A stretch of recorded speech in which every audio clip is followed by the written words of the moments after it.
Hello, and welcome to the Wild Blue Podcast, perspectives on aviation lives, lifestyles, and business. Hello again, this is Chris Kirk, Wild Blue Aircraft Sales with the Wild Blue Podcast, and welcome, thanks for listening, but by all means, please make sure that you subscribe and share our podcast with others. We can be found at flywildblue.com. But again, joining me today is Todd Minton. Good morning, Chris. How are you? Hey, Todd. And we've got Jeanne Willerth with us today. This is going to be an interesting interview. We're going to have a lot of fun with this. So, Jeanne, welcome. Thank you very much. I'm excited to be here. Yeah, I'm excited too. I'm going to learn some stuff today. Yeah. So Jeanne's got a pretty interesting aviation background, is involved in some pretty neat stuff. I don't want to steal her thunder, but maybe just start off, Jeanne, give us a little bit of background with you as it relates to flying and how you got into it.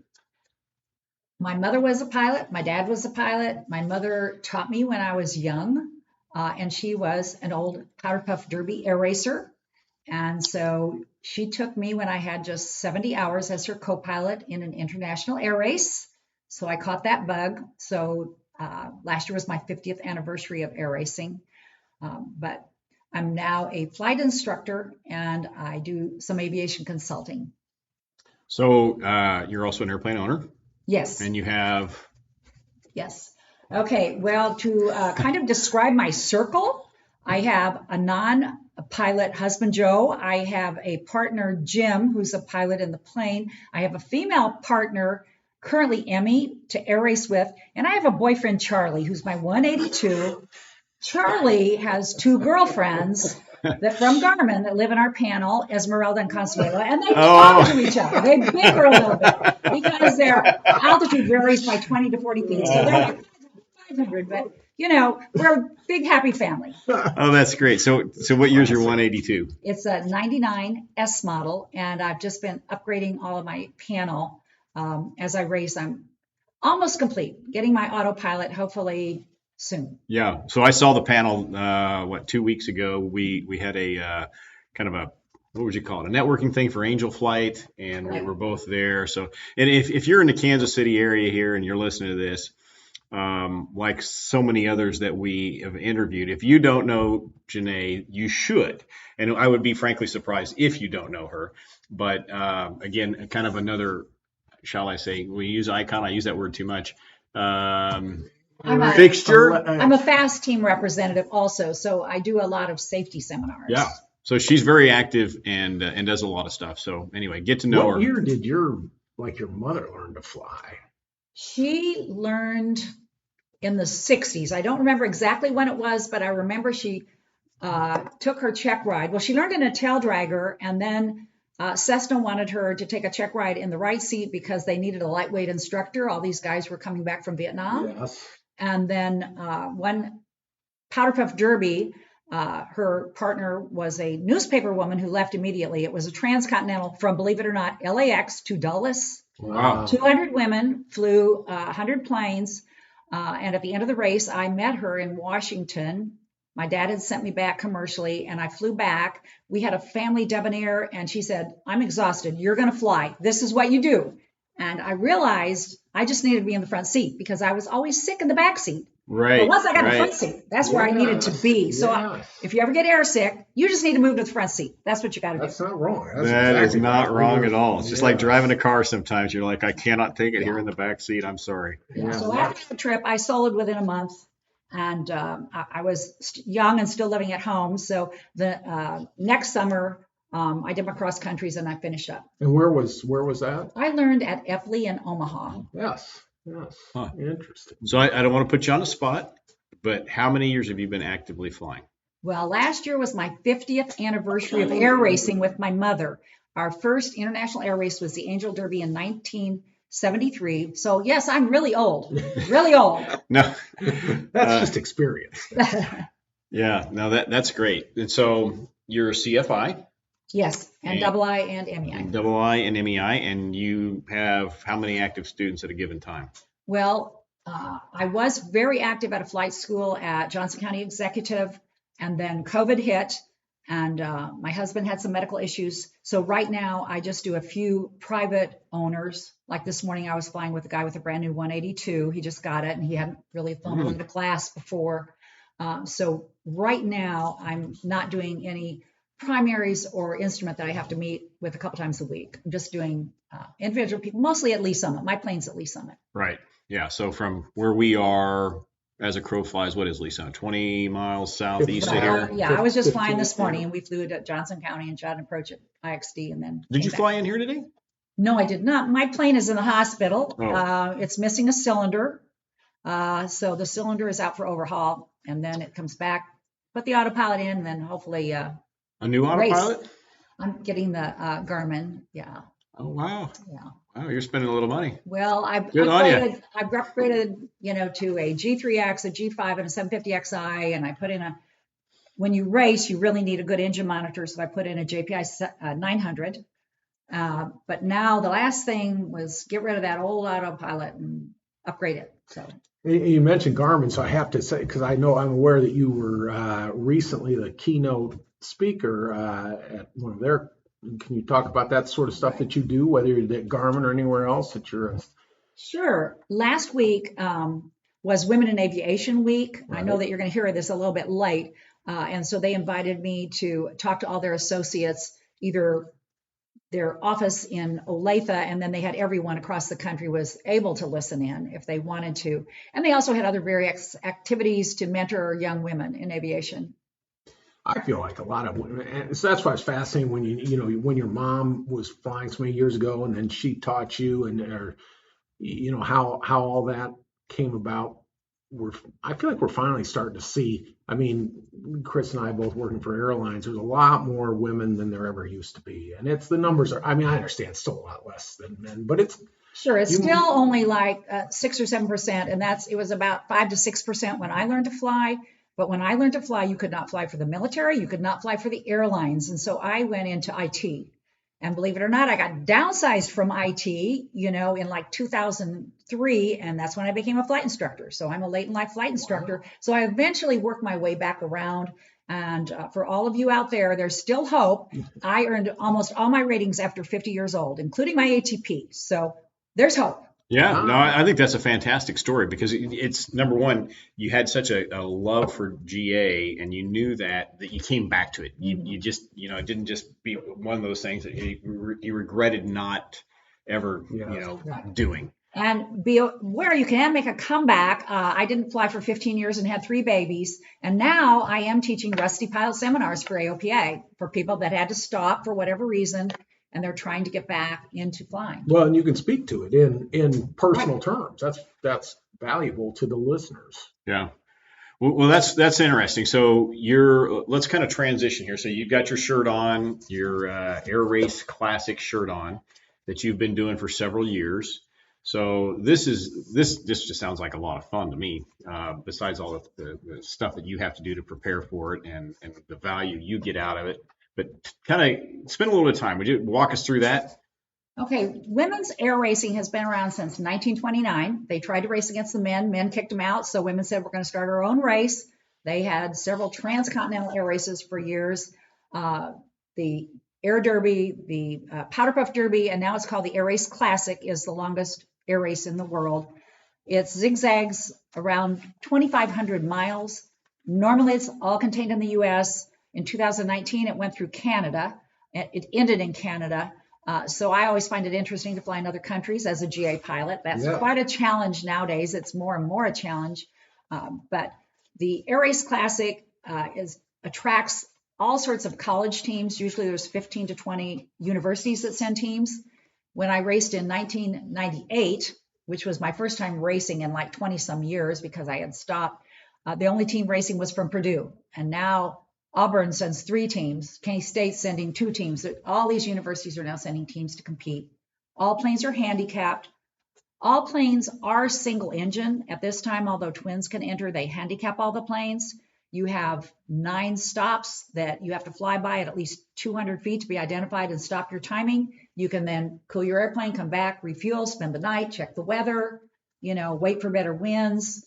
And you have 4 days to complete the entire race. 4 days. It's daylight only and VFR. So it's always the longest days of the year, which is the last week in June. And this year it starts in Illinois, zigzags around and ends in Colorado. I have a lot of questions because I have never understood air racing, how, and you referenced handicapped. So I assume that, if you're in a 172 doing 115 knots is different than in a Bonanza doing 155, 160 knots. So that's all got to be accounted for. So I want to ask you about that. And then you mentioned something that I never, so there's a point you got to fly by and they stop the clock or something. Yes, there's a published route, and there's 9 stops usually in the 2,500 miles. They make it so that, and it's full throttle air race, but you have to go by those checkpoints. In the olden days, you flew by, they stopped your time and you landed. Now everybody has GPS, everybody has ADS-B out, so you can actually see where the other racers are on the route. They put trackers in every plane, so you can actually follow, your favorite or all of the racers. Like I'm going to be number 19 this year. There'll be probably 50, 55 planes entering, and you'll be able to follow on the internet. But going back to your handicapping, say you fly a Cessna 172, and at full throttle, it's supposed to do 120 knots. If you fly the entire race and you average 125, your score is a +5. If you're a debonair and your handicap's 150 and you fly the whole route and you average 155, you will tie because you each ended up with a +5. In the olden days, they handicapped it by the type of plane. Now they individually handicap each plane. You have to go out with a check pilot about 6 weeks before the race. You go to 6,000 feet density altitude. You have trackers in your plane. You track it on ForeFlight. You track it with a bad elf. You fly a certain pattern, all 4 directions, cardinal directions, take readings off your GPS, and they calculate the handicap for your individual aircraft. So that check pilot's up there making sure that there's consistency in the way those airplanes are operated. So that it's absolutely full throttle. Right. Full throttle. You're not cheating. It's full throttle. The check pilot is the weight of your co-pilot. So you're exactly the same weight you would be racing. And they do it at 6,000 because we have women from Denver that enter. So you can't say we're going to do it at 4,000 because not everybody lives that low. So you do it full throttle, but if you're in an airplane that's got a constant speed prop, what RPM are you using? My maximum RPM is 2,400, and my mechanic and I have worked together, and so that at full throttle it will not go more than about 2,410 because you are handicapped at full throttle. Okay. So anybody else that's flying a 182 in this case, they're going to be at 2,400. Full everything. Yes. Full. Okay. Yeah. Interesting. You'd lean it at 6,000 feet, but you would, the handicap pilot make sure that it's leaned correctly. Yeah. And so are they saying you should, let's say it's a 300-mile leg and your airplane goes 150 and are they saying you should finish it in 2 hours? Is that the whole point? The whole point is to beat your handicap and fly the best cross country you can fly. Accurately, without penalties. You have to make radio calls. We get waivers to do low-level passes. And if you break any of the rules, you get penalized. Mm-hmm. If you have any maintenance done, you have to report it when it's going to be done, when it is done. And the key is to fly a perfect race with no penalties. Last year, I finally did it with my plane, and we ended up in the top 10, which was great. The year before, we got a penalty for not making one radio call. You have to call 10 miles out. You have to call 5 miles out because every stop is volunteers, and they've got their timing set, and they have to be set up. So there's timing judges at every stop.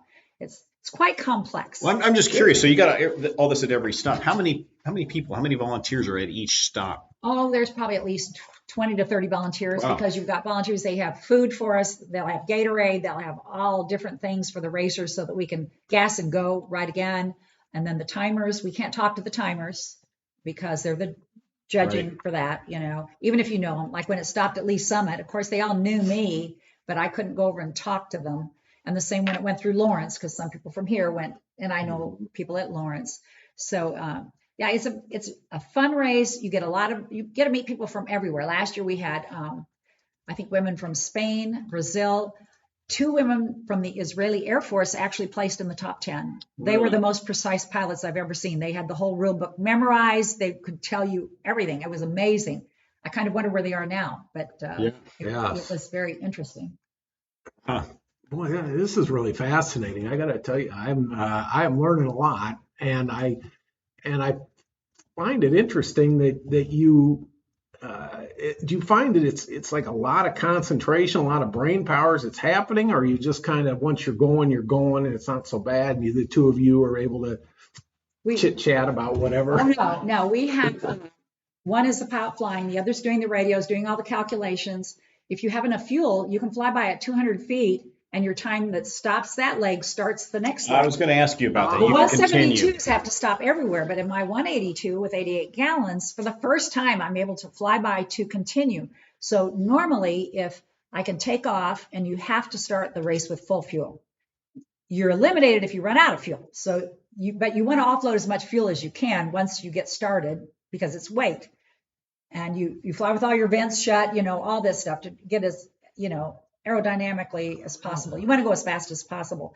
So if I can fly by the first stop and not land till the second stop, I have bypassed all those 172s that are in line for the gas at the first stop. So there's a lot of calculations like that. So I know I normally run like 11.9 to 12.3 gallons an hour. The race, I'm going to be 18, 19 gallons an hour. I'm full throttle.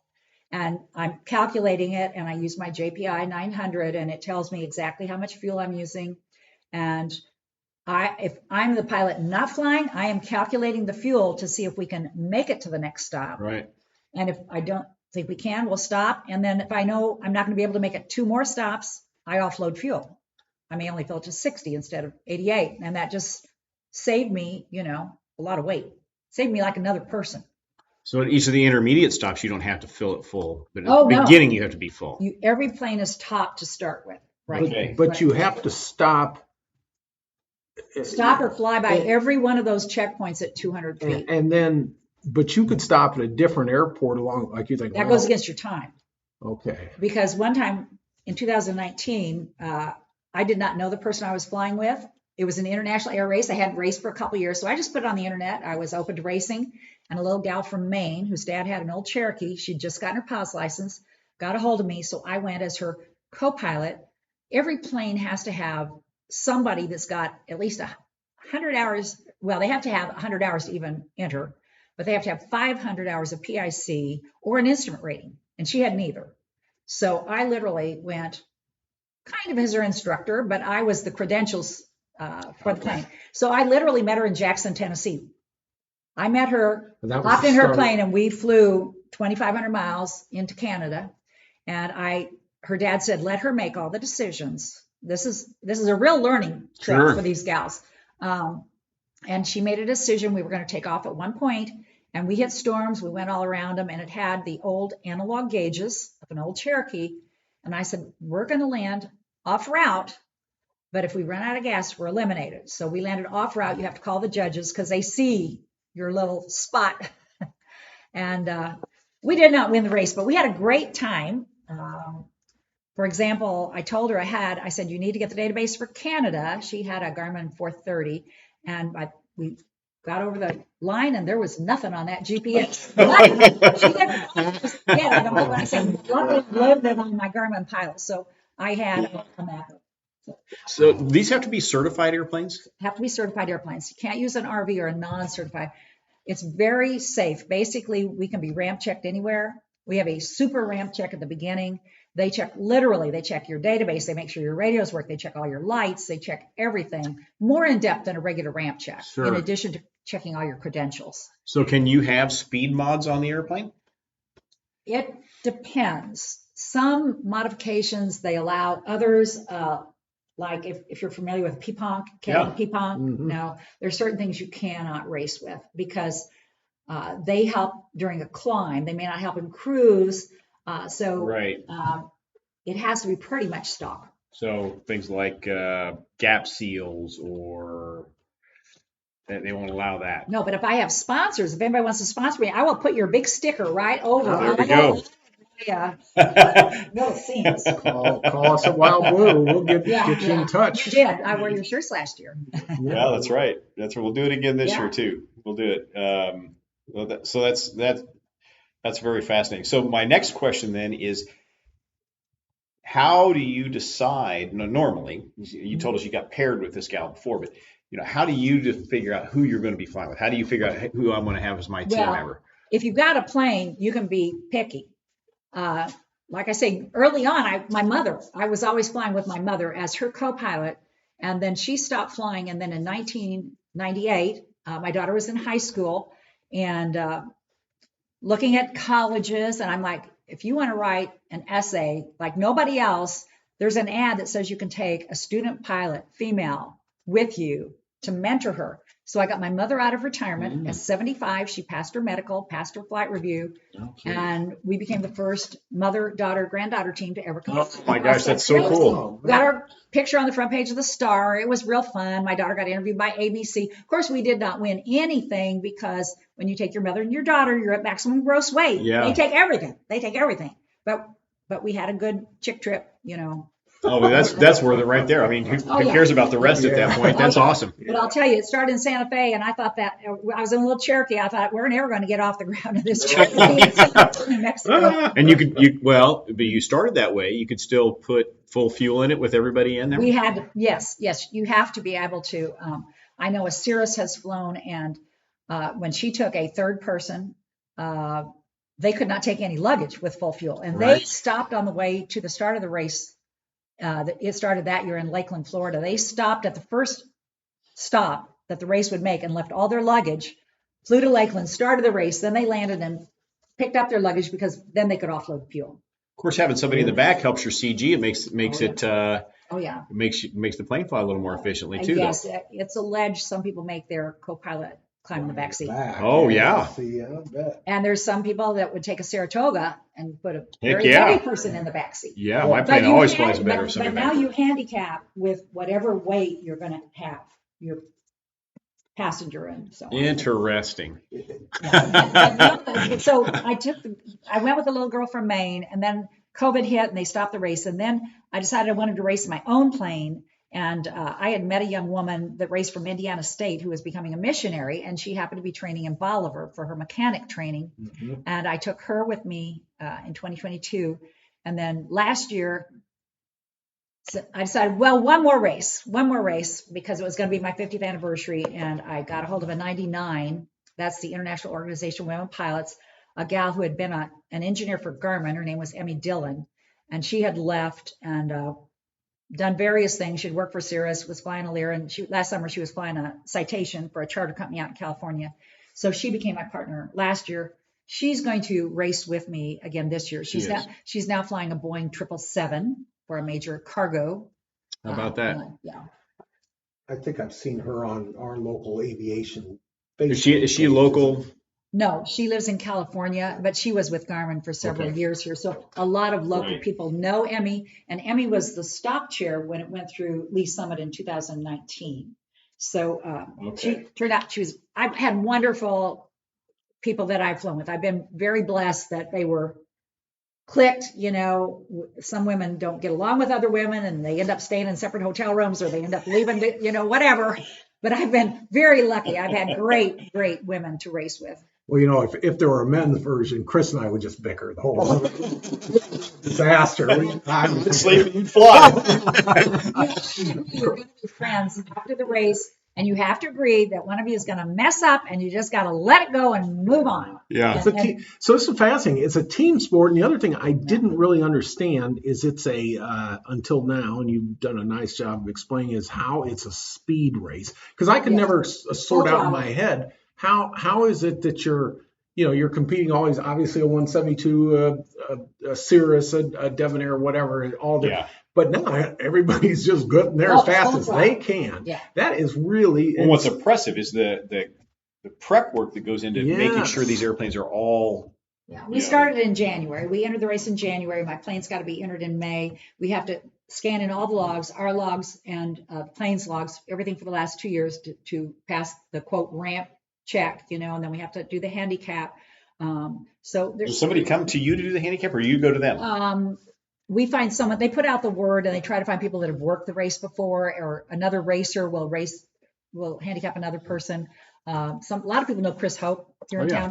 Yeah, Chris has handicapped me the last 2 years, and he was a little heavier than my co-pilot. Emmy's a little tiny gal, so we offloaded fuel to do the handicap so that it simulates that. But you were talking about how you compete. In the olden days, they went from the West Coast to the East Coast because that's the way the winds went. And a lot of them went VOR to VOR to VOR. With GPS, now it is, what time of day do I go? What are the winds going to be? Am I going to fly a pressure pattern? Or am I going to fly a straight line?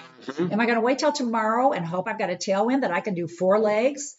But that's all your decision. Oh, yeah. That's all part of everybody the. kicks off 30 seconds apart. Right. Okay. Wow. And you have to fly VFR at a VFR altitude. They look, and if you're flying at an IFR altitude, you're going to get penalties, So with us having trackers, it's completely different than when we took off and you didn't see anybody till 500 miles later. Yeah. Do they send the faster airplanes out first, No. or it's just a random? No, they don't. They draw for the top 10 spots because they're 30 seconds apart. Obviously, if you're at the beginning of the pack, you're going to be closer to the front of the line for the gas, because a lot of small towns, they don't pick any towered airports because they would probably route you around. So you can just come in and do a flyby. It is to your advantage to have a low number. We entered the first day drawing, but we got 19. So when you get to the end, how many airplanes don't make it? Like they have to drop off for one reason, maintenance or something else. Well, how many of them? Most of them drop off probably because of weather. Sometimes they have to change the route. For example, the one that went up through Canada, we were starting in Jackson, Tennessee. We were going back east to Georgia and coming back. A front went through. And if every plane can't make it, they have to drop those off. So they cut off 2 stops. And we ended up going west. If you have a mechanical issue, also in 2022, I took off and had no autopilot. Well, I did my flyby to continue the first place. I'm at the second one. I'm in Muscle Shoals, Alabama, in the middle of nowhere. No mechanics or anything. I realized I lost my bus 1, whole bus. So now I won't pass a ramp check. So I have to get it fixed. No mechanics there. So anyway, I was out of the race. FAA, we called everybody under the sun, mechanics, FAA, the race officials, they powwow. The FAA said I could fly it to where it could be fixed. The closest place was Savannah, Tennessee. So I take off for Savannah, Tennessee. Everybody else continues on in the race. They kept the judges. They said, we'll keep them for 24 hours if you can get back, but after that, you're not going to be able to finish the race. And we were able to get it fixed, came back, flew back to Muscle Shoals, flew the timing line, and continued the race. Wow. So when you get to the end, then what's the difference in time between the first plane and the last plane? Is there a day long? Well, they've got 4 days to finish the race. There's some women, it's like a marathon. If you ride a marathon, you don't really plan on winning, but just the fact that you have trained for it, planned for it, and completed it is an accomplishment. So there's some women, they have a bonanza, they just fly the whole thing as fast as they can to get it done, to say they did it. Then there's other women that are working on strategy, what are my winds going to be? What if I go a little bit different in altitude? We're looking at all the different weather reports. All the universities have support teams feeding information to their girls. Yeah. They got dispatchers on the ground working the whole deal. And another thing, as airline pilots, might find this of interest. Every stop has recruiters, because you can get, through all your ratings and only have flown like 300 miles from home. So the airlines know these girls have at least planned several thousand-mile trips. They are at the start. They're taking them to breakfast. They're whining and dining them at the end. They're giving us T-shirts, and all this stuff. So it's interesting, the crowds that follow the air races. And then at every stop, parents and grandparents bring these young girls out to be mentored, and they buy the programs and they get our autographs. You got your own little set of groupies everywhere you go. And at the beginning and the end, we do mentoring programs to mentor young women. We set up simulators, or we set up different programs. Cool. Yeah, we started at UND last year, and UND did a whole program for young people. So it's really got a lot of, it's racing, it's educational, it's training for ourselves. There's a whole lot of aspects to this. Yeah, I had no idea how, but like you were saying, I've never really paid much attention to any racing, so I have no idea how involved. Yeah, this is how intricate it really is. Really interesting. Yeah, now they cut it off though at about 50 to 55 planes. Back in the old days, literally, they would have hundreds of. Mm-hmm. Is there an entry fee? Oh yes. And it's like $1,500. And then as far as There are obviously the monetary fuel, prizes, but it's very expensive to race. fuel and everything. Yeah, so that's why you have sponsors. Yes. And actually, when I said call out, I'm thinking if there's someone that wants to sponsor, a listener that wants to sponsor. Of course, this Oh, one, yes, yeah. yes. So if they want to sponsor you, for Sure. example, how would they get a hold of you? They can either contact me through my website, www.jeannewillerth.com. Can you spell that out? Okay. JeanneWillerth.com. Or most flight instructors know how to get a hold of me. I'm a fast team rep. So, and I'm on KC Aviators, So, Okay. And for those of you out of town from the Kansas area, that's KC Aviators is our Kansas City area Facebook page, which is really a great source of information at times, and a lot of us are active on it. And it's not just people in Kansas City. Other people may want to, if you want to know a question about a Kansas City airport or something, you could join in and ask a question. Right. And like last year, you guys were one of my sponsors. There's a little airline here called Central Air Southwest. Yep. They gave me a whole lot of money towards fuel. So they got big stickers on both sides of my airplane, and the flight school Flex Air out at OJC was a sponsor. Right. A couple years ago, the Mavericks team, we called ourselves Mighty Mavericks, and we got Mavericks total gear, hoodies and hats and T-shirts because I work for the Mavericks. So Local minor league hockey team yeah. here in Kansas City.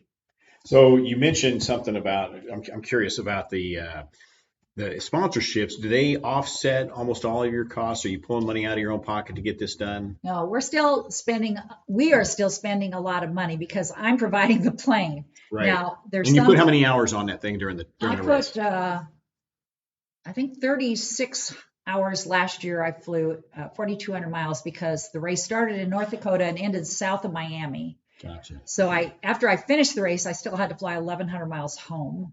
So 42 hours in the course of a week. Oh yeah. Wow. Plus the time getting the airplane certified and all that's a little. Right. We're gone actually almost 2 weeks because the plane has to be impounded before they go over it. They literally have mechanics do inspections. I would not be able to modify it, but 2 years ago, my missionary candidate, she was a trainee to become a mechanic. So I guess a lot of women can modify their own aircraft. They inspect them at the beginning and the end. Yeah. Wow. This is neat. Yeah, I'm so going to go watch this I year. know. I see you're going through Moberly, Missouri. That's not that far from. That's true. And there will be people from our EAA chapter here, 91 at Lee Summit, will go over there and volunteer. And a lot of people from here went over to Lawrence and volunteered. Right. But again, it's somewhere not right near a Class Bravo. If you bust anybody's airspace and you're not calling, they record everything. They get live ATC at all these little airports. They have it set up, they donate it, and they're recording everything. No kidding. We had a woman that kind of got out of control at one of the patterns, and we had gone up and crossed the line and came back, and we're entering base, and she said, well, I'm on base. And I'm like, I don't think you're on base here. And other people were yelling on the radio. We just laughed, but they had the whole recording of everything. Oh my, yes. That race we got. You're being recorded everywhere. So you mentioned something about a monetary reward or award. They do have cash prizes. I think it's like $15,000 or $20,000 that's split up amongst the top 10. It does not cover your expenses. People really need sponsors. And some schools, they will sponsor the teams. So those college girls do not pay normally. Right. But most of the other women are paying their own expenses, either use their own planes, or they might have a flight school that sponsors them or a company that sponsors them and gives them a plane. I know my mother, when she raced, Beach gave her one year, they were announcing a plane called a Musketeer. It wasn't super popular, but they gave her a Musketeer to race in the plane for publicity. Yeah. So, women get planes any way they can. Wow. So this is your last fourth year, but I'm guessing next year might be your last fifth year. I don't know. Or your fifth last year. We'll see. Charlie is hanging in there. What happened, by the way, to I got to go back to something that I was thinking about earlier, the young lady that had the Cherokee, ended up in Canada. Whatever. Do you know what happened to her? Are you still in touch? Oh, yes. I'm still in touch with her. She's jealous that she's not racing still. She has gone on, I believe she's got her instrument rating, and I think she's gotten her commercial rating. She learned a lot. Learned a lot. If you've flown through Canada, there's some real desolate areas. And of course, we have to take emergency kits. We have to take water purification tablets, fire starting equipment, all that stuff. And if we'd gone down in Canada, we would have needed it. And then if you have to cross, like we had to cross, I think, a corner of Lake Michigan, one of the lakes, you have to make that decision. If you're in a new plane and you've got headwinds, you might fly real low. Well, we were in an old plane. I said, we're going to be at least 6,000 feet. Unless you can swim with me on your back, we're going to be at 6,000 feet, But I know to come back, she was a wonderful young woman. Her instructor came from Maine and flew up there, and they had to buy the database for their plane to get out of Canada. Right.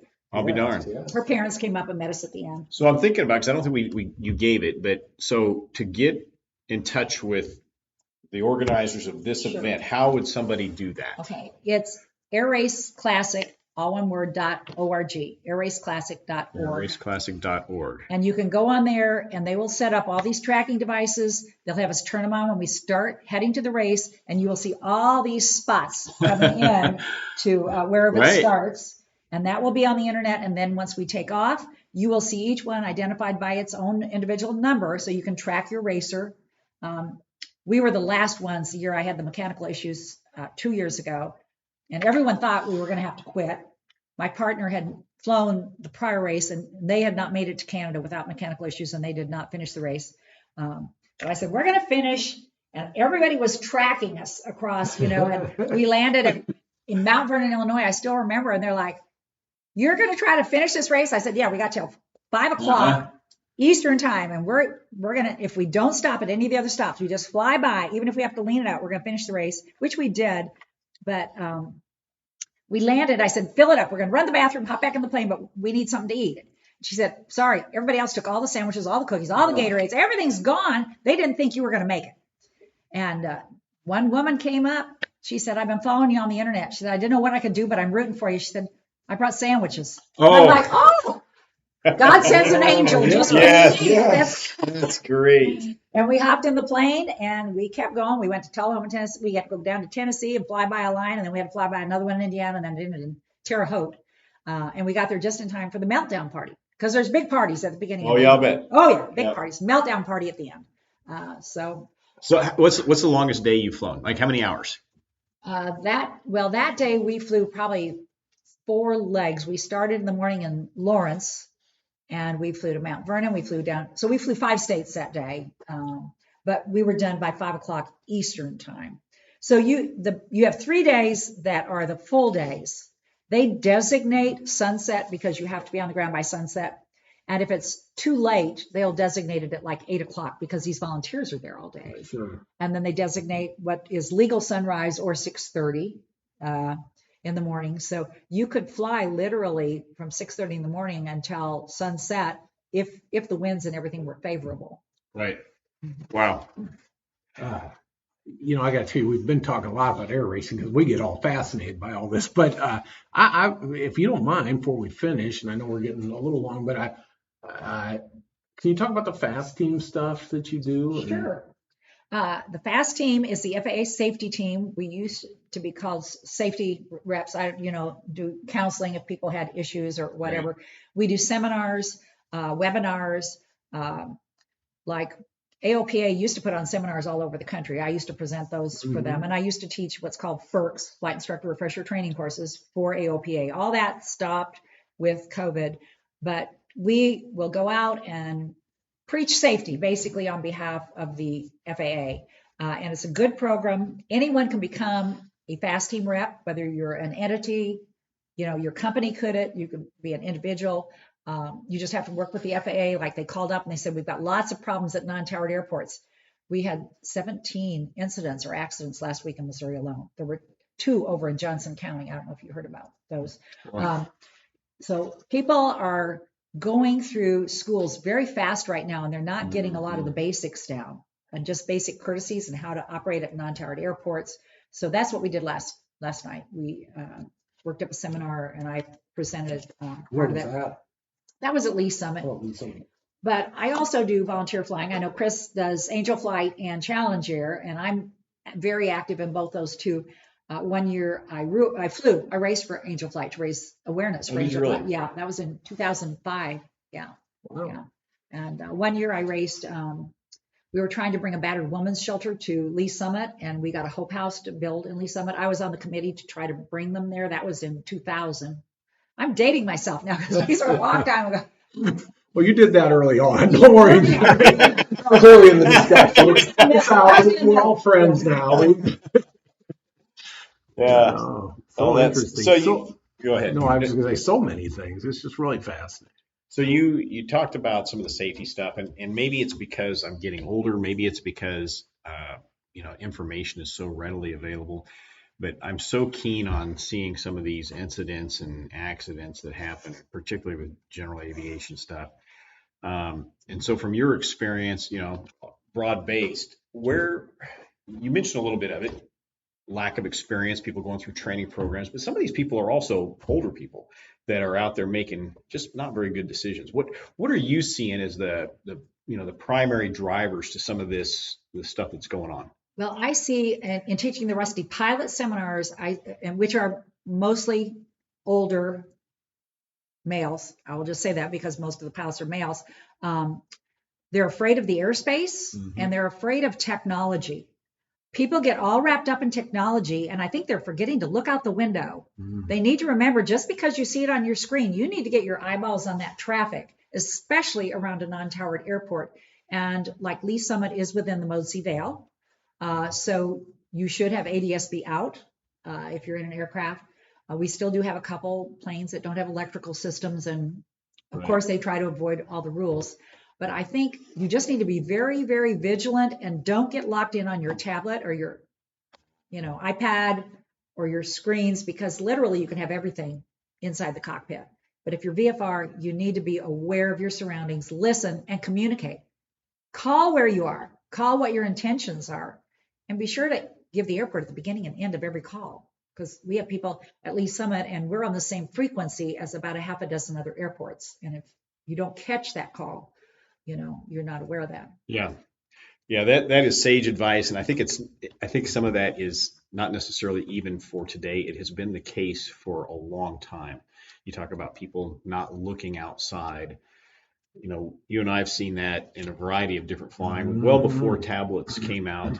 But of course, now we see people, and you see accident reports where some guy taxis off the side of the runway because he's on his phone, and texting and stuff like that. And it's what we all do is it's easy, I think, to become complacent. Hey, I had success this last flight doing it, like that story you and I've talked about the guy that came in here in an A36 that was just dripping with ice. And I think all it did was embolden him. Because he got away with it once. Right. And it just scared the crap out of me. But he was very proud of it. Oh, wow. Hazardous attitude. Yeah. Macho. So anyway, I think some of this stuff is just timeless stuff. And on the taxiing is a task. And if you take a check ride and you are programming your GPS while you're taxiing, you will fail your check ride. It's literally the only thing you should be doing. And you should have one hand on the throttle, one on the yoke, and you should be paying attention to your surroundings. And I know examiners are saying people aren't doing that. They've got safe taxi. They're following safe taxi, their safe taxi diagram, when they should be looking out the window. Yeah.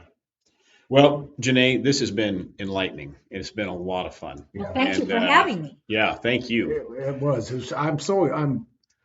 You've opened a whole new point of interest for me. I did not understand air racing, and now I'm kind of into the thoughts. Good. I love automobile racing, so why not throw? You told me something a little bit ago. It goes through Mowerly this year. Yes, right. It does, the race. Yeah. So if I'm in town, or we're both in town, we need to go over there. Yeah. That would be a lot of fun. And you can follow them. I'll be 19, airraceclassic.org. They will have, they call it map progress. And you can send messages of encouragement to the racers through that program. So, we do get groupies and that send us messages. Chris knows I'm a NASCAR fan. They always, in NASCAR, they always refer to the cars like the 43 or the 19. So you'll be the 19. This year I'm the 19. Last year I was the 22. The year before I was a 39. We're following the 19 Cessna. The 19 Toyota. So do you race yourself? No. I just follow it. But but I'm very fascinated by this. I love now that I understand it actually is a speed thing relative to your airplane. It's a speed thing. That exciting, because I always had this misconception that it was some kind of, well, we predict we're going to finish this segment. Rally. Like we're going to finish this segment in 2 hours, 11 minutes, and 30 seconds, and so you try to get as close as you can to that. Now that I understand, it's no. Yeah, it's full throttle. It's unlike most men's racing. It's closed circuit, pylon type, speed racing. Right. This is actually much safer. And I know they're going to be changing the Reno Air races. I don't know where that's going to land. But this is something that's gone on, and hopefully as long as they keep it safe, it will continue. Yeah, it's great visibility on general aviation. Well, it's all cool. It's also cool to I just still love airline pilot, whatever. I still love cross country flying. I just like that idea. I love the concept. You can take these airplanes and travel 500 miles, 800 miles, however many, 200 miles in a given time frame, and you're somewhere else. And it's and this really represents that, I think, because it shows people, man, these people flew all over in 4 days. There's a lot of people that won't just take a cross country. I know, since I have a plane, it's so fantastic. Like I got my sisters, I said, let's go down. There's a show called Hometown in Laurel, Mississippi. We flew to Hometown. Oh, sure, yeah. Sure, yeah. My wife likes that. And my grandsons will call me up and say, when he was in high school, like, Grandma, I have a baseball tournament down near Atlanta. Can you take me down there? Or I got one near Nashville, and it's just such a wonderful privilege. Yeah. Yes. It is. That's cool. Well, again, maybe we can do this again some other time and hear, get an update from you on. Thanks so much for having me. Yeah. Well, it was our pleasure. Definitely a lot of fun. Yeah, a lot of fun. So again, thank you all for listening and subscribing, and be sure to share, please, the Wild Blue podcast. We're grateful for your participation. And if you have any questions, give us a call. As Todd and I were talking earlier today, we get calls every now and then from folks, and we're always happy to sit there and just listen to your general aviation stories and sometimes help you with some advice that you're trying to seek. So flywildblue.com, that's the website, 816-479-2723. Thanks for listening to the Wild Blue Podcast. Find us online at flywildblue.com. And don't forget to subscribe and share.